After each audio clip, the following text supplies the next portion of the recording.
I kept your 3-2-1 in the other day. 3, 2. Hello, everybody, and welcome to the Vernon Richard Show. I got it right. Well done. Practicing. I've been practicing ever since the last recording. It's really hard not just to say your name, but so yes, welcome back. Thank you so much for all the positive responses we had for the smoke test, or episode 0, as Vernon's just declared it.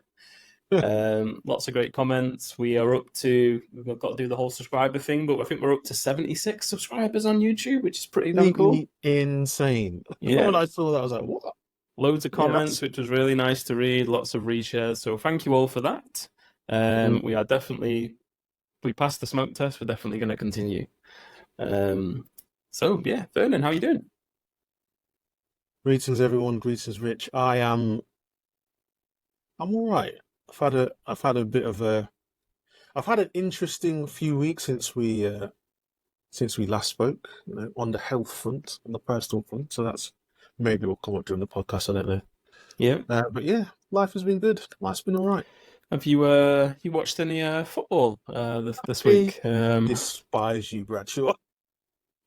Anyone who's listening, this has been recorded just after the Champions League and Europa League games. So yeah, how did it go, Vern? Did it work out for you? Not seen the results. We beat Atalanta in the second leg. Did you?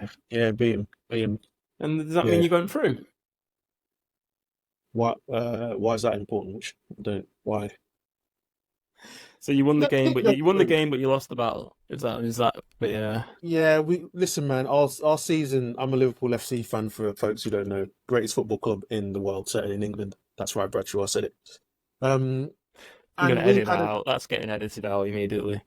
We had a terrible, terrible week. So we drew with a very annoying team at their ground. The theatre of horrors.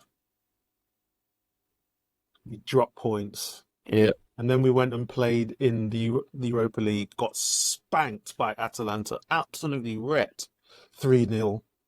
And that was season over. But then to absolutely confirm that it was season over, we then decided to lose to Palace at home. Just no good. Oh, mate, it's been a bad week. Optimistic. You can still win the league. You don't know what's going to happen. There's a chance. We all know what's going to happen. And it's this. Man City will drop no points. And both Arsenal and Liverpool will be looking at themselves in the mirror like muppets. That's what's going to happen. Hey, those listening new, I'm a Man United fan. I've got nothing to cheer about, apart from at least we're in the FA Cup semi-finals this weekend, which is, that's the one thing we can probably try and win. But who are you playing, Rich? Coventry. So it would be an absolute disgrace. It would be untold embarrassment and shame for you if you did not defeat them. Is that correct? That is absolutely correct, yeah. And then we will get through and we will probably play City in the final and get absolutely battered. Yeah. But yeah, right. Well, on the topic of, being absolutely battered or being disappointed with certain things, I wanted to talk about conferences. So it's kind of not conference season. We're about to enter conference season, usually May, June, July, then September, October, November is pretty much conference season. But in the last few weeks, some of the conferences have been sharing their speaker lineups, which is always a moment of jubilation and utter despair. And then there's always the running narrative about, diversity. And, I'm not saying that's not an important topic, massively important. There's been topics about seeing a lot of the same speakers at the same conferences again. But I wanted to focus on being rejected, not being accepted for a conference talk and how that feels. And then what can be done about it. So yeah. Vernon, have you ever been in that boat? Nah, everyone always accepts my proposal. That's what I thought, mate. Yeah, that's what I thought. Yeah. 100% record. 100% straight in, guaranteed. You ever put a name on it, just walk in, drop them. I don't even apply anymore. I just show up with my presentation laptop ready to roll. Just elbow people out of the way and just get on stage. No, I love it. no, man. I've been No one rejected. would kick you off. They'd be like, "Yeah, sure, mate. Go on, off you go." Yeah. Do you know what? I've been rejected. I tried. But and this is a personal thing. I've always had a pretty, you know, philosophical point of view when it comes to that.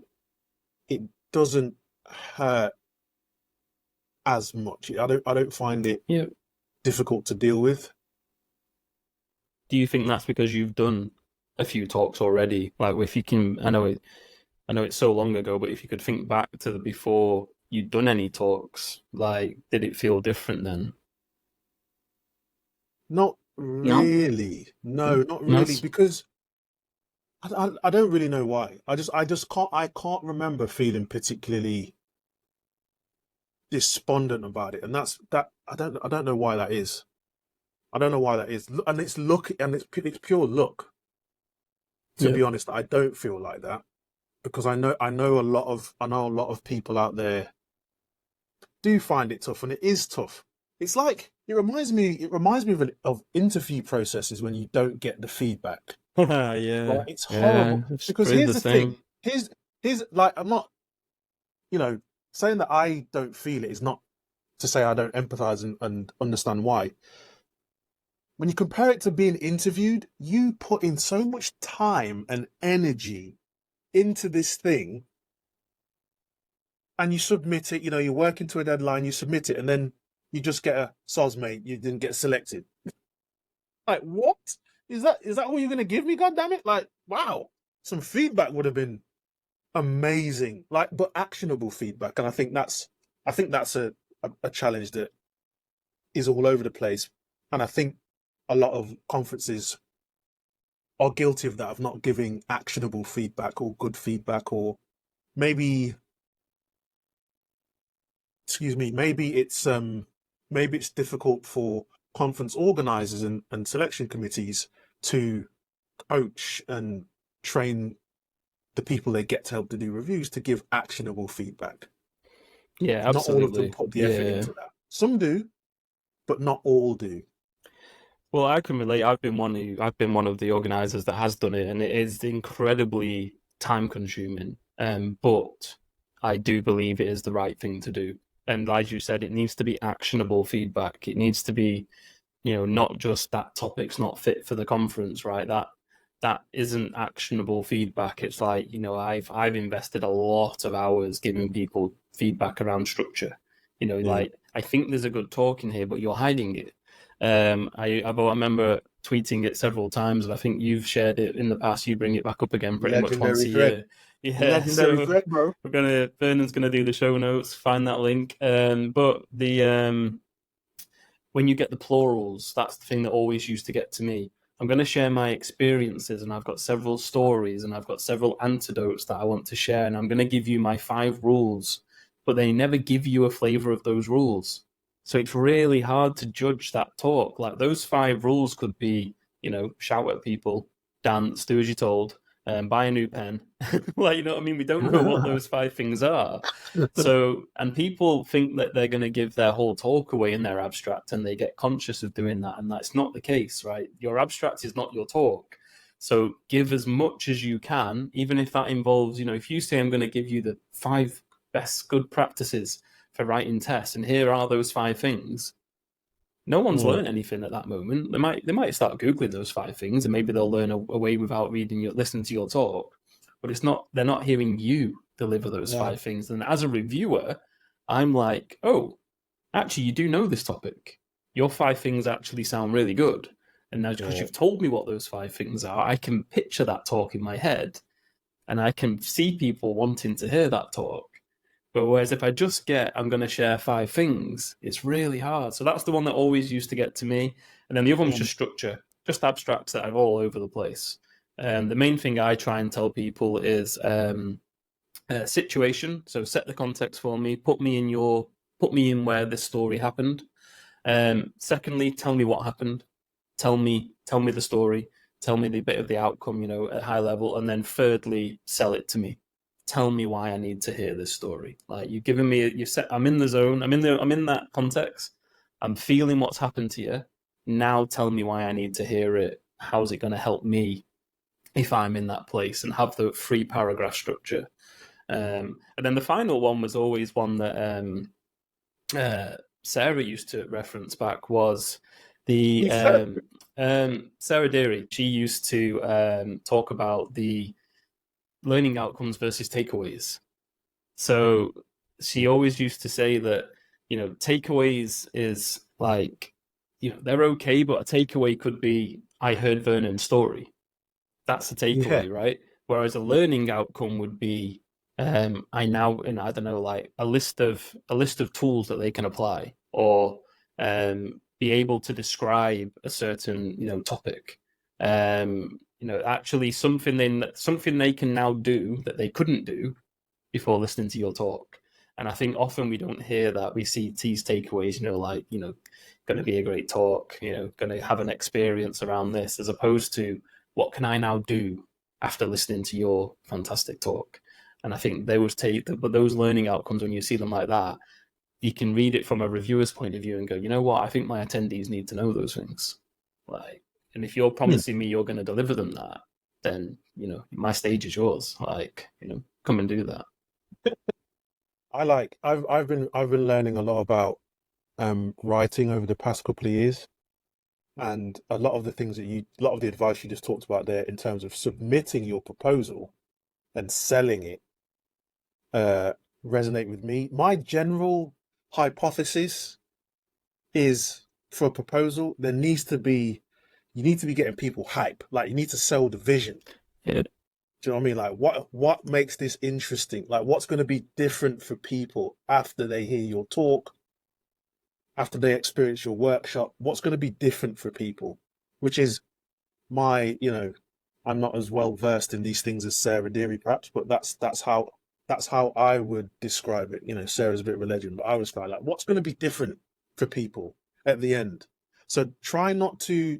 I think Rich is right there, because I've definitely made that mistake where it's almost like I don't want to tell everybody I don't want to Revealing share my the secrets. punchline. Yeah, reveal the secret, because somebody might come and do my talk. It's like, no one's going to steal the talk, goddammit. Like, just relax. Even if they did, me and you, same abstract, same amount of time, completely different. It's going to be Different completely talk. different. So yeah, they can't, you can't be duplicated. Absolutely. So that's what I think that's really good advice. And I like to study writing. So what I would say is, when it comes to the title, when I write articles now, or blog posts or whatever, I've learned this mantra about headlines and titles, which is clear, not clever.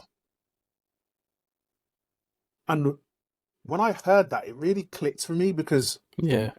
more and more we've got multiple tracks at conferences, and I'm trying to decide where I am going. Yeah. And if I see a title that says, the handsome devil from Leicester slays the testing dragon, like, what am I going? Let me give you I don't one. know. So I've just written the abstract for my I'm doing a couple of keynotes this year. Fantastic news. And the topic I wanted to settle on, actually, I'm not going to tell you what it is. The title He's not is taking his own advice, is he? He's not going to no. tell So him I don't think I'm taking your advice. But let's see. The his title is own advice. I mean, the title is the end game. I don't know what that means, That's what I and mean. that's a problem. Yeah, That's a exactly. problem. Like, I don't know what that means. So if you're going to have a clever title, maybe have a clear subtitle. You see that in books a lot, because you want people to be able to understand what's coming. And people could mean anything. It could mean people reviewing your abstract, but it also means the people at the conference. If you cast your mind into the future, you're at a 2 or 3 track conference. I'm trying to decide where to go. What if I it's a don't know. keynote? Do you get a little bit more leeway with a crazy title if you know that people are going to be there anyway? Maybe, but I would always err for clarity, Yeah, I clear, think. clear over clever. I like it. I like it a Yeah. lot. So, but this is all advice about submitting the abstract. Yeah, Then what happens? Because what I've seen a lot on LinkedIn lately is, as schedules are being released, people are feeling like it's tough. Do you know what I mean? Like yep. they're feeling like, man, I don't get that. I'm looking at the schedule and I've got issues with this. Like, why didn't I get put on the schedule? And Yeah, my talk's better than that one. Like, why? And legit, right? yeah, of course it's legit. Like and they could be something. It's 100% a legit feeling to have that, you feel like it's an attack on you, even though, it's not, because mostly it's your abstract, it's the words you wrote. We could go off on a whole tangent about even abstracts, like, Marat Harvey's spoken a lot about trying to change call for paper processes, right? What if you're not a good writer? But then you want it to be anonymous. What if it's not anonymous? People do a video, people submit your slides. There's 1,000 ways you could do it. Neither of them are perfect, they're all flawed, but you shouldn't feel like it's an attack on you. It was that abstract, and there could be a plethora of reasons why that talk didn't make it, or that abstract didn't make it. There could be one on the exact same topic. That one scored slightly more than yours, and they don't want to have two of the same topic.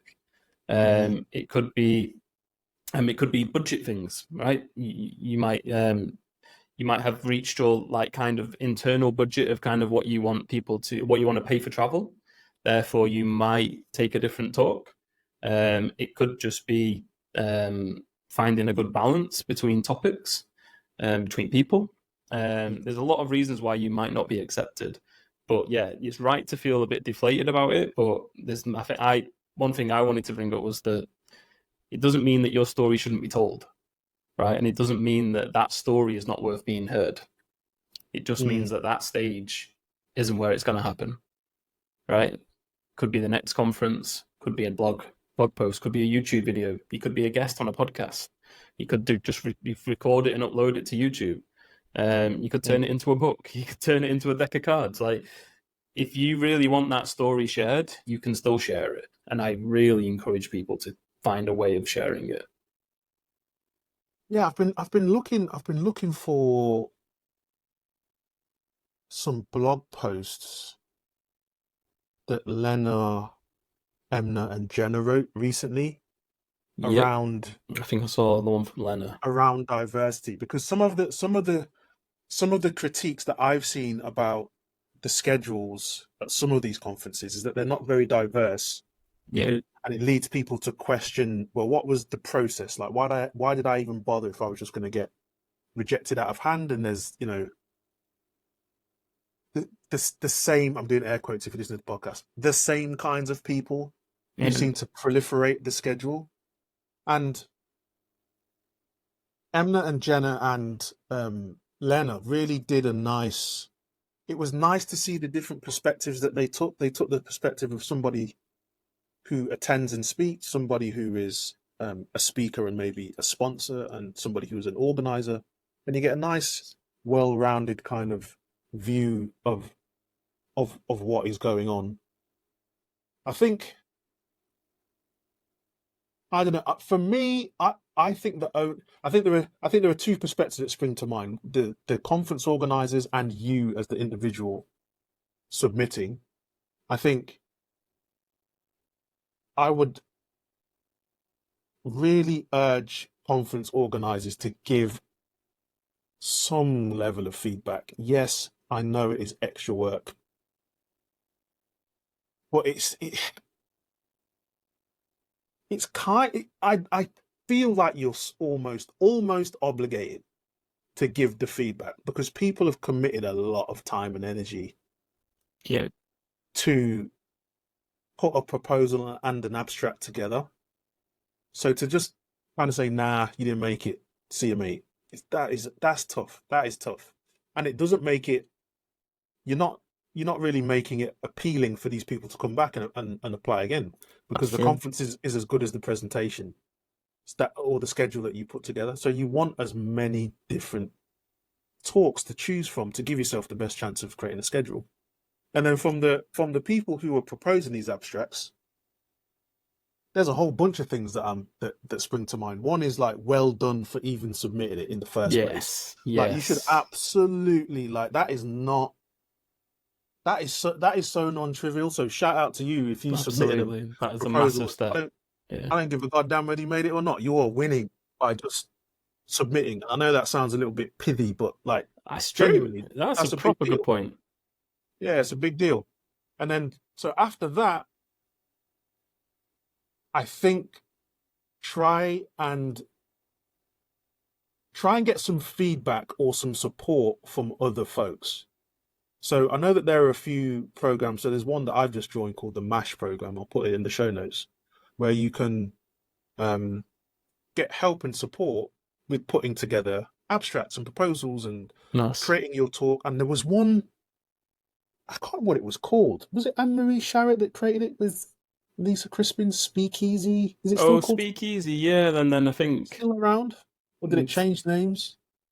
I Anyway, can't remember. I'll You find know, a link to that. yeah, it changed names to Tech Voice or something along those lines, and I'm not sure what happened Okay. to it. I'm not sure. I'll see. I'll if it's still around, I will track it down and I'll add the link to the show notes. Or just find people to look at your abstract, look at your proposal. Like I reviewed a couple of proposals for a couple of friends of mine that Yeah, me submitted too. to Yeah. some conferences this time, and one or two of them were successful, which is sick. So one of those people, by the way, they didn't get in because I reviewed it. This person was super smart. Like they just went and got reviews from a ton of people. You sign the abstract off on the But bottom. Vernon says you must accept this. Like, yeah. So yeah, I think that's really good advice. And then on the specifically on the about the rejections, man, I don't know, man. It's easy for me to say because to Rich's point, I've spoken at a few things, I suppose. But I would try and don't beat yourself. I would try again. Some good advice that I just stumbled into blindly by accident was to submit to meetups. Like meetups that are starving for absolutely. presenters. And if you're dead set on this path, I think that's a really good way to practice and build up some kind of buzz and some hype. It's Yeah, like, oh, yeah, you really need to get such and such at your talk at your conference because they're absolutely amazing. They did this thing, that thing, the other thing. Like, I think that can be a really helpful thing to do. And also, the stakes are low. If it's local or it's online and it's a smaller audience, the stakes are lower as well. So less competition, and then the stakes are lower once you get accepted to speak at one of those events. And yeah, reflect, commiserate with some, with a buddy or two or three, and then if you got the energy and the stomach for it, just get back on the horse and try again. I think you will get through. I and think you will praise get through. yourself for, like you said, though, that bit that you did it in the first place, right? Yo, Don't forget that effort and that leap that you took. yeah, man, That's a massive step too. yeah, Um, what was I going? I was going to add something. Oh, so one thing I always, and thing I encourage people to do as well is finish the talk. So write it, write the talk, do the slides, because it's only going to help you unravel that journey and that experience and that story even more, which then might help you with a new abstract or a new talk or another piece of content or medium. So I know that sounds like doing work for no purpose, but it's not. It's going to help you formulate your thoughts, and I've done that. I've done that several times myself. So here's the other thing, and I'm going to get possibly slightly woo-woo and go off on a tangent. So, Rich, if you need to wield the editing scalpel, please no do. one can see. I'll start a timer. Go on. Basically, what I'm going to say is times are different now in 2024. What do I mean? What I mean is you don't need to wait for permission to present your talk. Yeah, There's this thing absolutely. called YouTube. There's this thing called the internet. There's this thing called blogging. There's this like you can get your ideas out there. And again, it helps you build the reps, helps you build confidence in yourself. It builds a little bit of reputation and credibility for yourself so that maybe sometimes you'll start to get invited to speak at, at these things. And I just think that is worth exploring. Like you don't it's less of a world where we have to the only way we can get our message out to the world is via somebody else's platform. We can create our own platforms now. And people, Twitter used to be awesome for that. It's less awesome for that now. A lot of people have kind of disappeared from there. And I'm still getting my head around the fact that LinkedIn is where all the cool conversations are happening. Like Gotta go. It's You gotta go weird somewhere. You gotta go. to say That's that. the thing. Yeah. LinkedIn, there's a lot of cool stuff happening on LinkedIn, so get involved in those conversations and yeah, it's Well, another avenue for you to kind of share your message. absolutely, and I think that ties us nicely into the next topic we wanted to talk about, Vernon, which was networking and the power of a network. So we kind of hit in on a little bit already, I think, by asking people to Yeah, review your abstracts.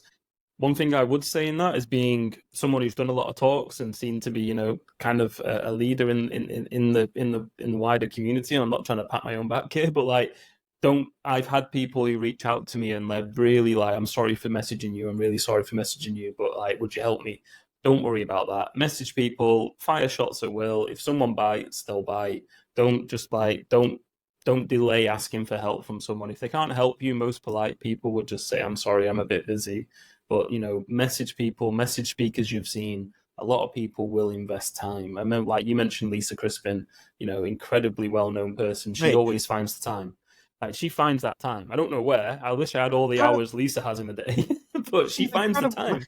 She Like so, but yeah, networking is it's had a huge part of my life, and yeah, Vernon, how's networking benefited you? well, it was at the forefront of my mind this week. Excuse me, for the past few weeks actually, for a multitude of different reasons. So, on the professional side, we've introduced this new tool in the platform engineering space, and I was like, oh, I missed the whole conversation about it happening completely. Um, but I've got a friend of mine who works at a startup in the same space, who I met at a testing conference, and now we are full. Like it's not even. We're just friends now, so I'm shouting at you, Abby Banzer, as usual. I'm always shouting you out, Abby Banzer. Um, and so I'm able to just hit her up and say, hey, we're just using this new tool. Isn't that like the tool that you all build? Like, can you explain how this is going to work? She's like, yeah, Yeah. yeah, of course, yeah, just arrange a time. And that's just been happening a lot this week. Like another amazing person that I am just amazing friends with is Ash Coleman. Like we had to talk about some stuff that she was working on. She was like, "Hey, Van, I'm working on a thing, but love to get your opinion." And that's just on the professional side. As I say, like had a tough couple of weeks on the health side, and people that I've met at conferences like I said, have become actual friends. Like, this handsome devil to my right Oof. is one of the people that has supported me recently so I've just recently found out that I've got type 2 diabetes. And so that has been like, what the hell? So, I've had tons and tons of people just reaching out that I originally met at conferences. So where am I going with all this? Well, before you go into that, Vernon, what did the handsome chap on your right send you about a month ago when you started having these tests as a thank you gift? So yeah, I've Rich and I have been having a lot of conversations over the past few months, and Rich, like, to say thanks, he sent me a massive box of sweets, in fact, I only just recently got rid of the box. Oh, mate. Just in and around the time as this type 2 diabetes stuff was manifesting itself. So I did what any self-respecting, pre-diabetic person did. I ate the sweets. I'm sorry. My next gift to Mate. you, promise, won't be a giant box of sweets. What I will ask But you, yeah. please, I humbly request, please do not send me diabetic sweets. I don't want them. It's like vegan cheese. I'm also vegan. Like, just no. I'd rather not. But yeah, where's I going with all this? So we're coming into, schedules are being announced. So you'll have an opportunity to buy some tickets and attend some conferences in the weeks and months ahead. And I not only do I want you to go, I think it's so important that you find a way to summon the energy, because I know it's tough for, my introvert brethren find it very draining to be around a lot of people, but find a way to go there and really connect and find opportunities to meet people and chat with them and learn from them, because there is so much people are doing so many crazy things, and it will help you on a professional side. Um, I got help, tons of help from Ash, from Martin, from my friend Mark Tomlinson, like tons of people on a professional basis. Abby, as usual, Angie, shout out to the Jones crew. Um, Tons of people help me out professionally, but also on a personal level, just with anything. So you never know how these relationships are going to pan out. They may be just acquaintances, let's say just acquaintances. There may be acquaintances who can introduce you to people. They may turn out to be friends. They may turn out to be business partners, or dare I say, romantic partners, because that's happened before.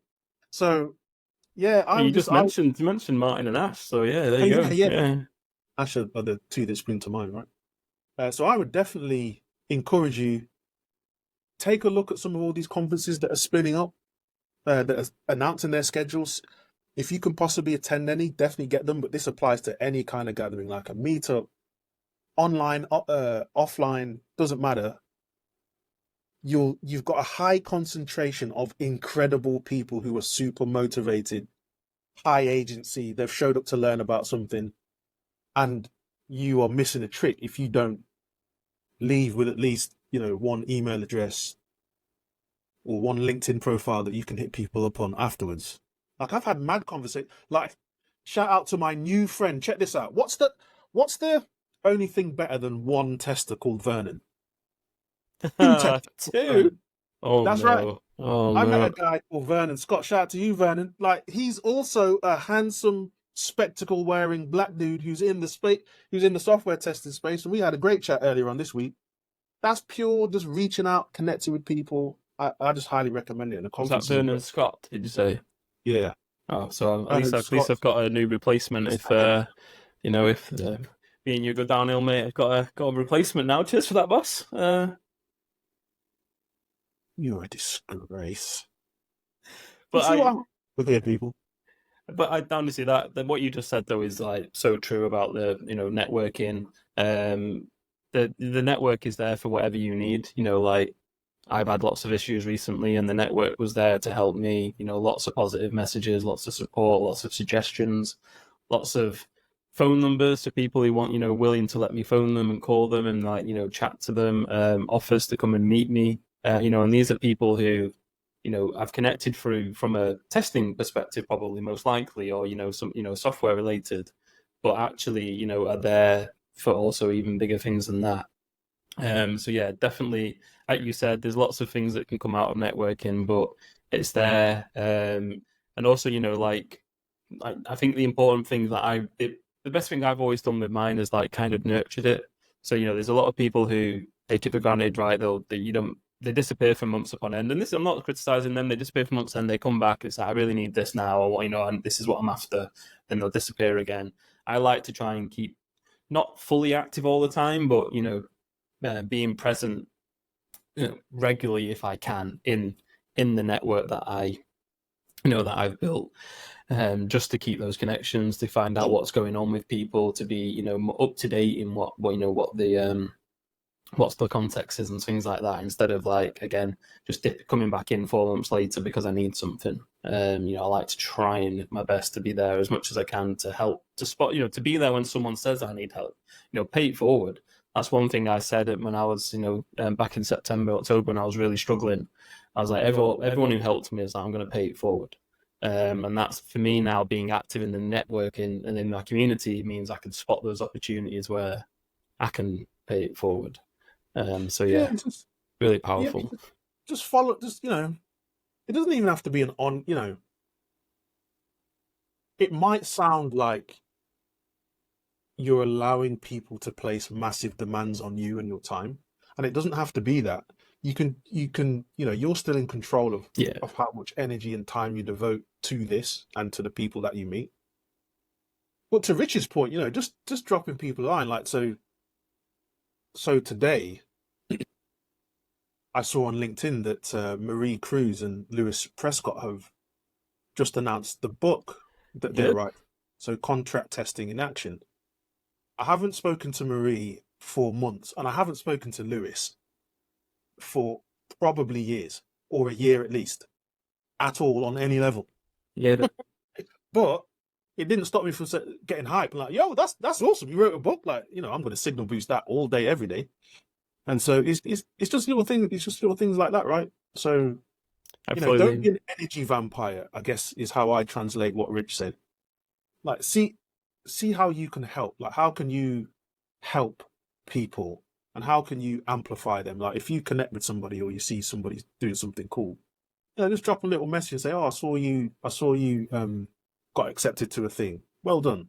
Or I saw your post that you shared on X or LinkedIn or wherever. That was really cool. Here's the impact it had on me. Like, da, da, da, da. And Yeah. people appreciate that, man. You don't even just giving those people those little big ups and without any expectation of. It's weird, woo woo incoming. So when you do stuff like that, it's weird how things come back to you. Like, you just offer that support, offer the kind words without any expectation of anything in return. You still get stuff in return anyway. It's like the universe doesn't see you out of pocket, so to speak. Absolutely. Feels like an odd time, but the right time to say, be sure to subscribe and follow and share this amazing podcast. um, Energy vampire, but at the same time, please like, um, comment, subscribe. comment, subscribe, and it's also a good opportunity for us to talk about a format that we want to do. So I listen to the Rest is Football podcast with Big Meek, Alan Shearer, and Gary Lineker. I nearly Links. forgot links there, but Link, my Leicester brother. it's true. Yeah, they do a fantastic thing where they do a bonus episode every now and again called the AMA episode, and I want to try and mimic that.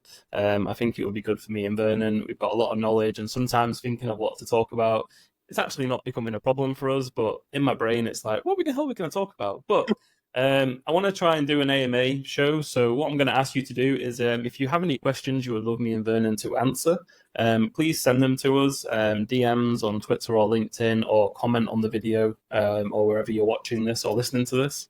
Try and get them to us however way you can, and we'll do a bonus episode periodically where we run through some of these questions.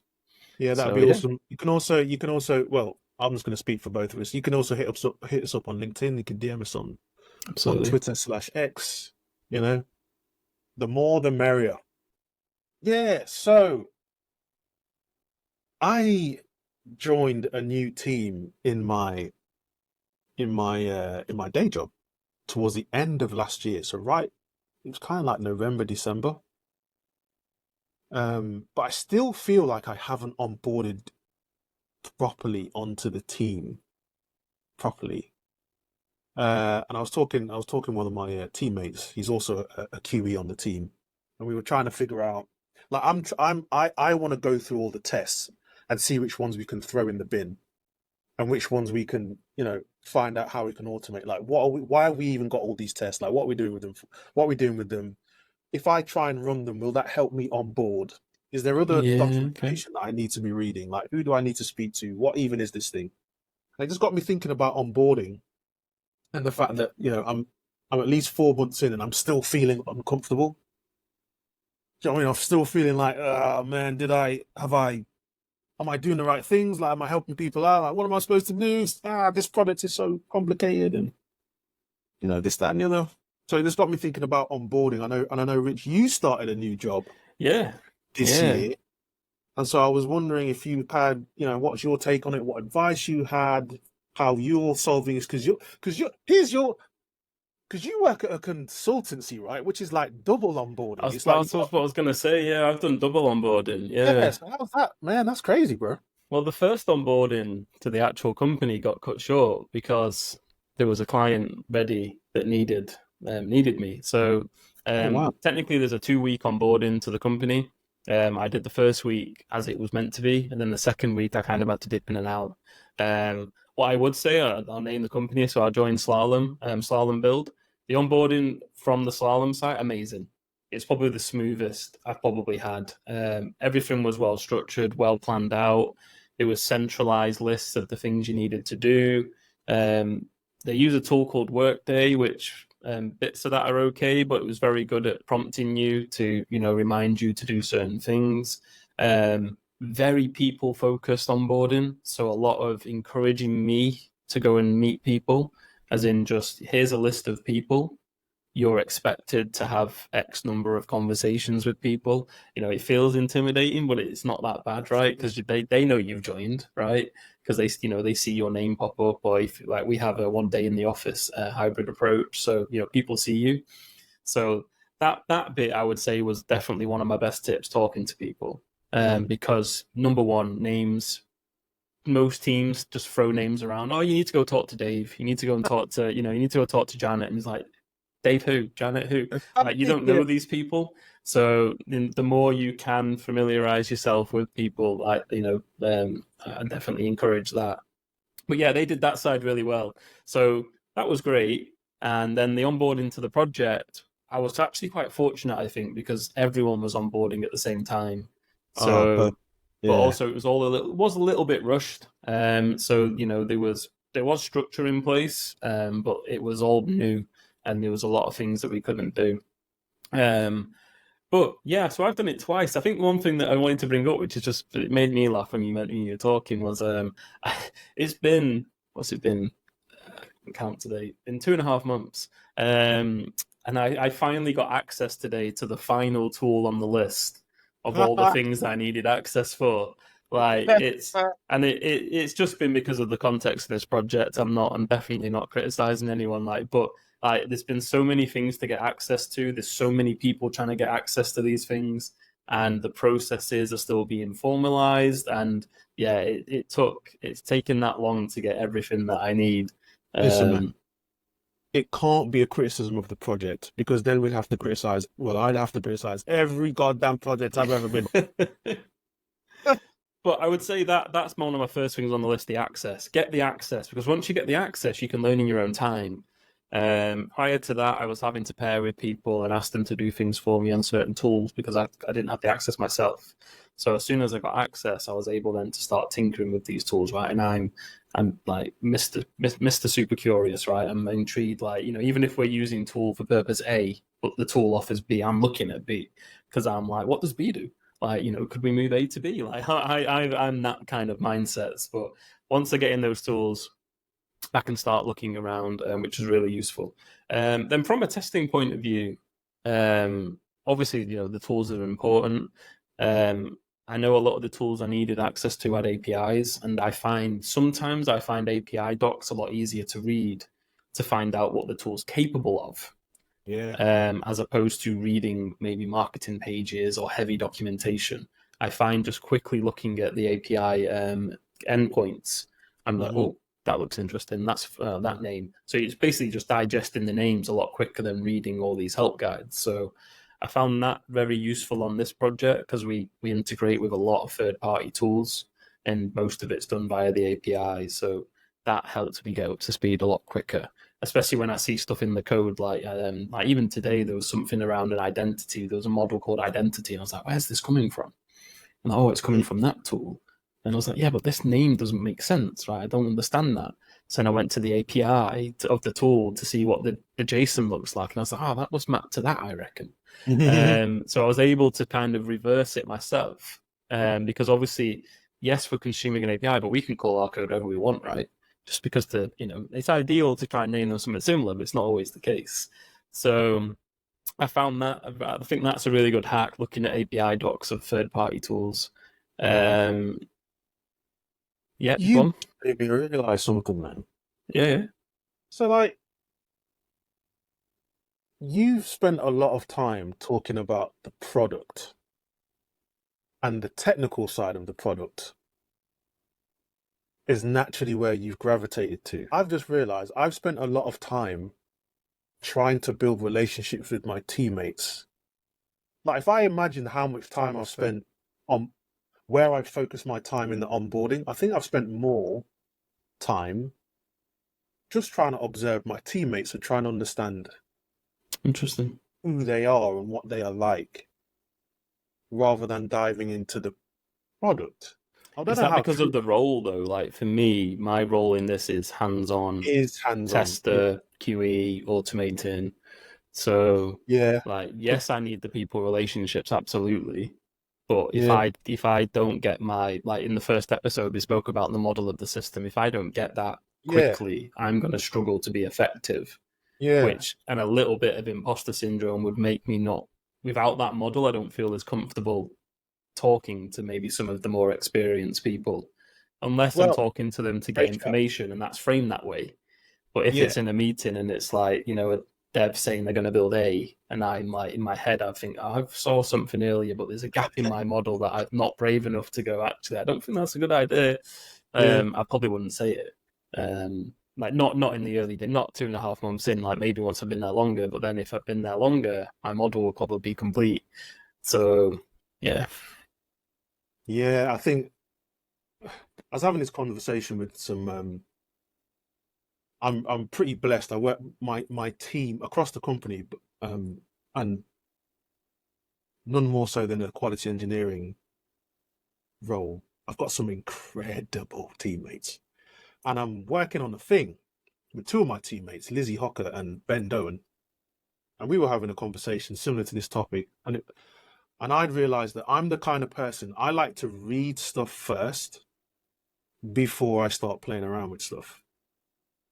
Yeah, I realized talking to those two, I realized that I've always been like that. So one of my oldest friends and me, we used to spend a lot of time playing video games from when we were kids, like a lot of time.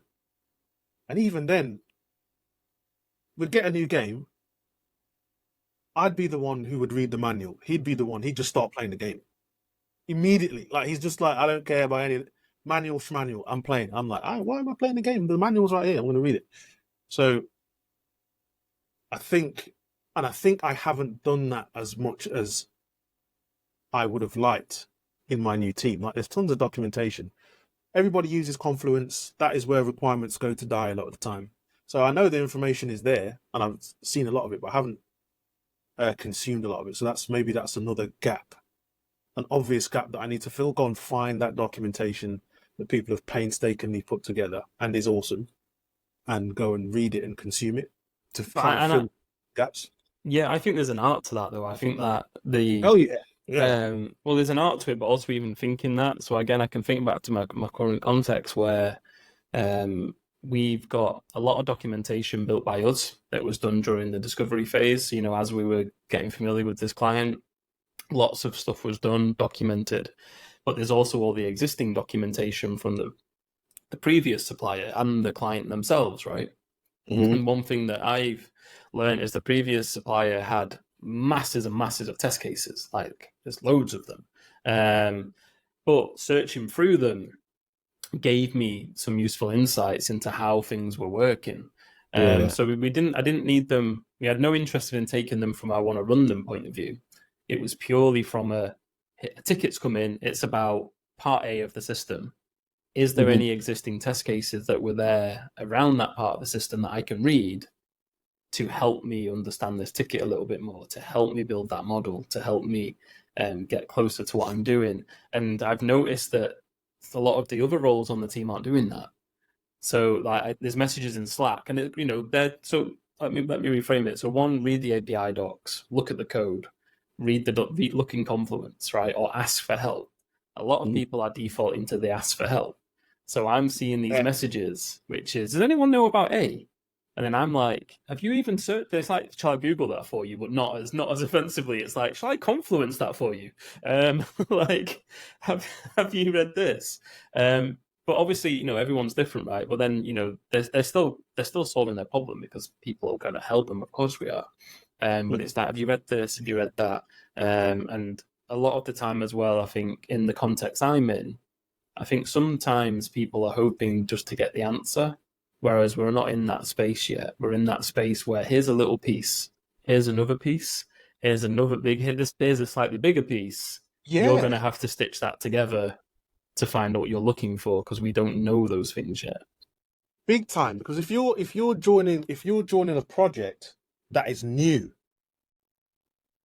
a team, like you're building a product that actually isn't even finished yet.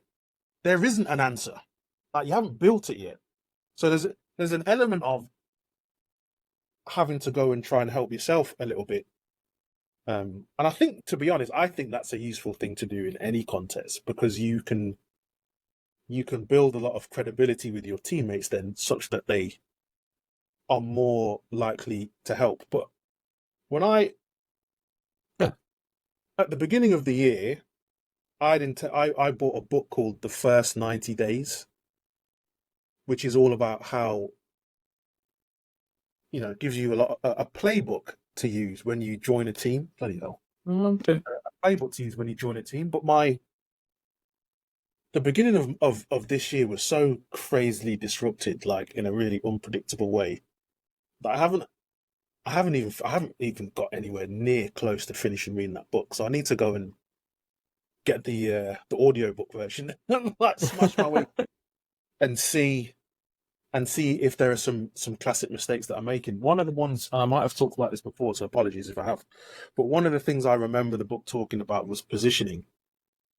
And it's something that I'm really interested and excited about, and I think it would help a lot of QEs and testers is positioning. Like, how are you positioned when you join this team, such that people know what to expect from you?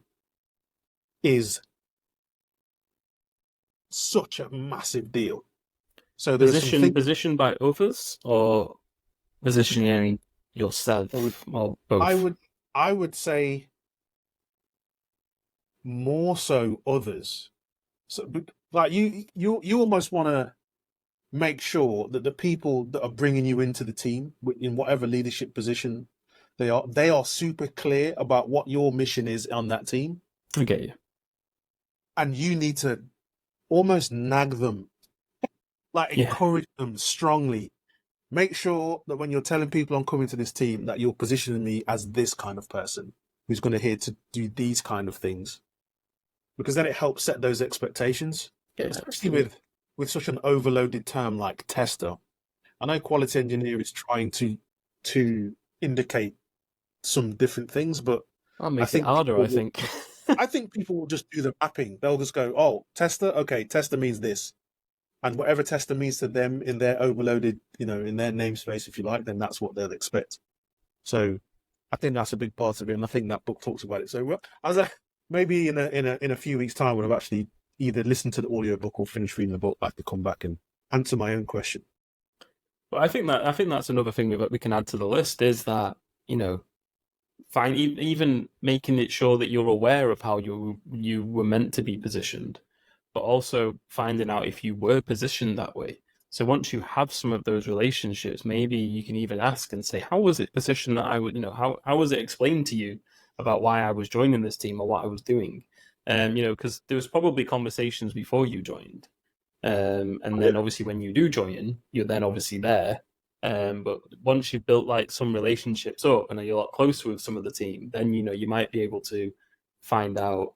Um, Not necessarily like I don't mean it in like a negative way, as in like something might happen. You'd be like, well, something mustn't have been right. It's like, hey, can you tell me what was said when I joined this project? And then Hell yeah. now I can unravel it. But Absolutely. Yeah, you should definitely ask your teammates what their expectations are of you when you join.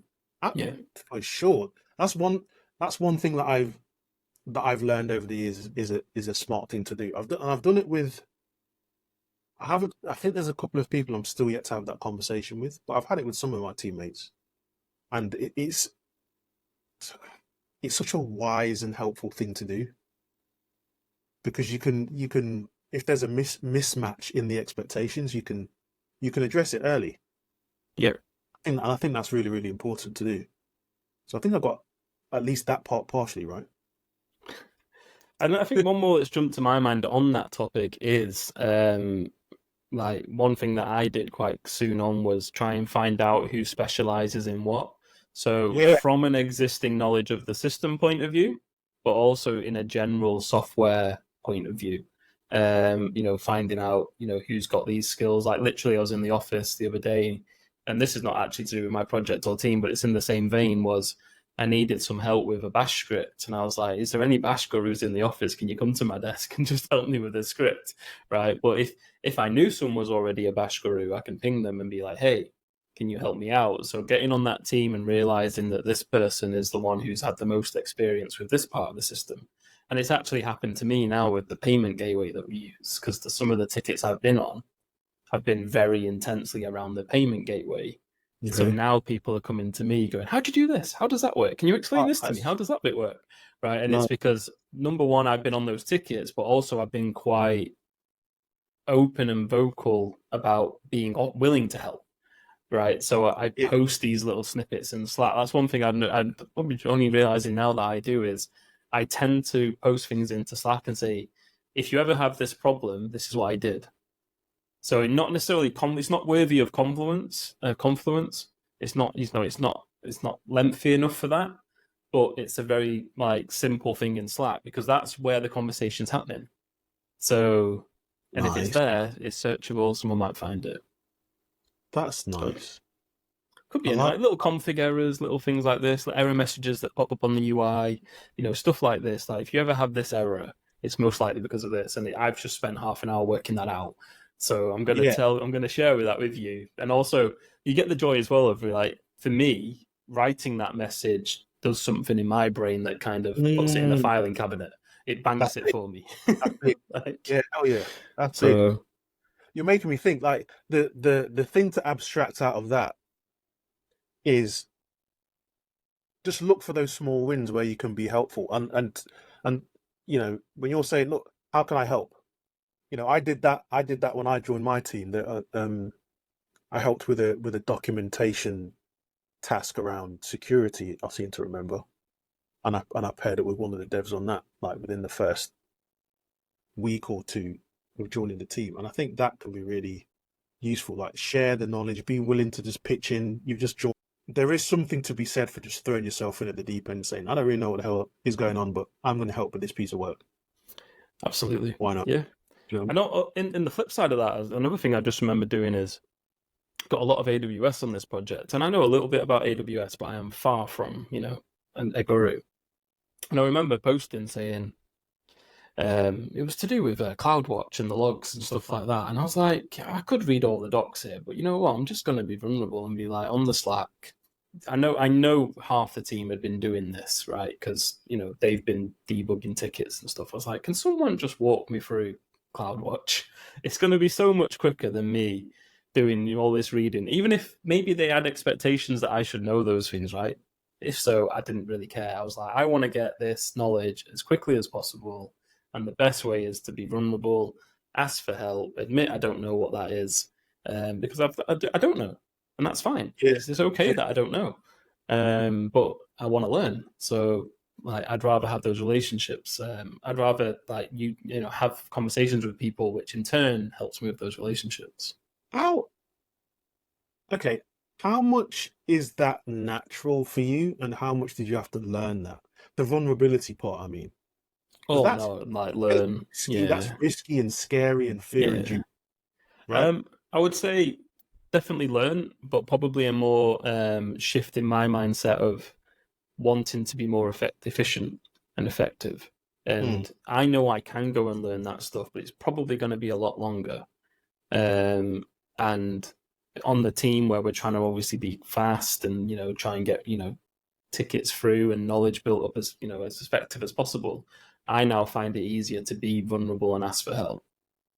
Mm. And okay. but yeah, definitely never used to. I used to be the one, I'd spend my evenings learning it because there's no Right. time at work, like because I don't want to be Oh, that okay. person. But now it's a complete shift in that, you know what, I don't know.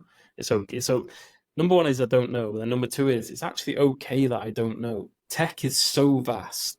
It's so complicated. And even Yeah. if I was an AWS guru 3 years ago, I ain't going Mm, to remember that because I spent the last 3 years in, I don't know, Google Cloud or Heroku, right? okay. So it's not maybe not in my head as much anymore. So, and maybe I need the conversation with someone to find the right cabinets to open again to unravel it. But yeah, I find personally now, you mentioned relationships at the start. I find it easier to be vulnerable, ask for help. And also, I think it ties nicely with other people that it kind of makes them do the same. But I can see you rubbing your hands, so go on. Here's a conundrum for you. Where do you find the right balance between asking for help and helping yourself? Because there is a sweet spot depending on the situation. Because if you're asking for help, that means somebody's going to context switch or, stop what they're doing to help you out. And it's not that I'm not saying it's wrong, but there are situations where you can feel like, to your point earlier, it's like, mate, Google is real. Like Google is a thing. Like, why didn't you? You Yeah. know, like, how do you judge that? Good question. I'm trying to think of like again, just trying to think recent scenarios. So I said there's been a lot of people pinging me because of the knowledge on this payment gateway, and yeah, I agree with you. Sometimes it does impact your flow and like your work. Um, but for me, I think nowadays I'm just a people first person, right? If someone needs help, like I want to help them. And also, I kind of think of sometimes on the lines of being blocked. So for them, they're blocked, right? I'm not blocked, right? Yes, I'm being interrupted, and it might delay me a little bit, Hmm. but that person is currently blocked, and I want to unblock them, and I believe that I can unblock them. And I think maybe it's context of our team that seems to be a commonly accepted way of working. That it's not okay to disrupt people all the time. But it's not like I'm like literally pinging them, calling them. I'm sending them a Slack. They could choose to mute their Slack. They could choose to do Facts. whatever. They don't have to reply to me. Yeah. Um, Hmm. so it's not like I'm not like walking up to their desk and standing behind them and being like, Yeah. "Help me now." Tapping them up. Um, Hey man, help me out. Help me out. Help yeah, me out. Help. and again, I've worked in offices where that would be okay as well. But I think the switch for me is more if I'm really blocked and I know that that's going to unblock me quickly, I'll probably frame it that way, and I'll probably say, "I think you might help me. This might help me now." So, like again, providing the context and the framing in the message that I send. Go on, explain what you're doing on camera for the people Oh, not watching. I do this. I do when somebody says something I absolutely love. I just point at them and I like just Beat, pat, beat your chest. beat my chair. I'm like, Um, love that, love that so advice.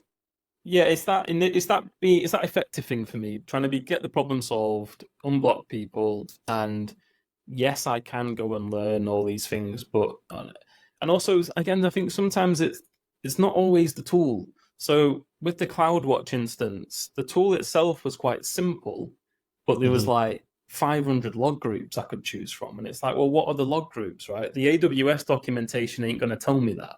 It's not. No. Whereas somebody else on the team has already worked that out. And Hmm. maybe they'd not documented it. Maybe they did. Maybe I just have not found it. Or maybe, again, it's just not there anywhere. But little things like that. And also with AWS, you can do filters on CloudWatch. You can write little filtered messages. Some of the team had already designed their own that they use all the time. Mm. ID, log ID, some sort of keyword, something else. They've written that query. And yes, I could have learned the query language, wrote my own query, or a 5 minute conversation. Yeah, sure, They've sure. shown me the groups, they've sent me their query, job done, right? I'm unblocked, off I go. And also another person now knows how to unblock the next person who might ask that question, Yeah. and the cycle continues. So yeah, but then the other side I would say is it's more if everyone's new to something, and I know that if I approach like someone who does literally we all got introduced to a new tool on Monday morning, and I know on Wednesday that yes, some people will have probably got further than I have, but I'm probably not going to go and ask them on that day. I feel like it's too soon. I would Yeah. probably on in that situation I would go back into the docs, play with the tool myself, explore the tool myself. Me and Mark in our training, we always used to talk about the 15-minute rule. If I can't make progress in 15 minutes, then I'm going for help, right? So Love that, um, Rich. Love that. Time box that crap. I mean, I really love my solution to all that is to really is what you said before, is around the context. Like share the context of why you're coming to them and what you may or may not have done. So it's things like saying, oh well, I tried this thing, I tried that thing, I looked here, there, and everywhere, and I couldn't find it, and can you help me, please? Or it might be, look, man, time's of the essence. I don't really have time to be chasing around all over the internet because someone just help me out because reasons. I think that's a big part of it, and I love the idea that you and Mark had around time boxing, how much you're going to flail around in the dark. But I think that's yeah, very, very smart. I think that's like, okay, I want to try and get myself unstuck for X amount of time. And if I'm still struggling, I'm calling in the cavalry, man. Yeah, we used to do it. They used to frame it around a brand new tool. So, if the tool says you can send an API request, right? If I can't Hmm. send an API request in 15 minutes, then there's probably something wrong with that Yeah, tool. yeah. Or again, I shouldn't, I'm going to end up wasting a lot more time trying to do it. I should stop, consider what we've just mentioned, find someone who Mm. knows more than me, read the docs, look at the API, look for YouTube videos, look for conference talks, right? Tie it all back to where we started, right? I need to know that actually I'm about to enter a rabbit hole and I'm probably going to get flustered. I'm probably not going to be working very effectively. I'm not going to have a clear model. So I stop myself at that 15-minute, I formulate a plan, and then basically try and execute it without spending 3 hours in a dark hole, like in a rabbit hole trying to find something. Maybe that could be another topic for another show, like learn how to learn stuff or learning Learn results. how Yeah, to learn. yeah, yeah. Right. So there we go. Lots enjoyed that conversation, Vernon. I mean, yeah. Apart from the football part, it was a really nice conversation to have. I think we should edit out all talk of football until Liverpool start winning again.